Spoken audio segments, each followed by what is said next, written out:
තාත්තා දෙන්න නෑ. මඩුවන්ගේ කරේ තාපොටෙන් නින්දෙම වැලිගම් පිට යනවා. වැලිගම් පිටි නෙමෙයි. දේවින්ද නෑ. දේවිද නෑ කියන්නේ? දේවින්ද නෑ කියන්නේ කොහෙවත් නෑ. දැන් ටිකකට කලින් හිටියා. ෂුවර් එකටම අර්කිගේ ගෙදර රින් ගන්න නැති. මොකද්ද තාත්තා මේකේ තේරුම? මේක හැමදාම කරන්න බෑනේ මේ විදිහට. දැන් කිව්වනේ මම මේක කොහොම හරි නවත්තනවා කියලා.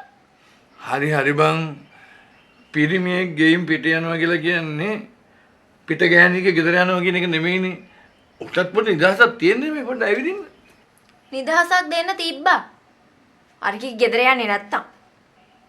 තමන්ගේ මිනිහා ගෙදරින් යන පාර එක එක ගෑනුන්ගේ ගොල්ල යනවා කියලා හිතන්න බෑනේ. මිනිසුන් එහෙම හිර කරගෙන ඉන්න බෑ බං.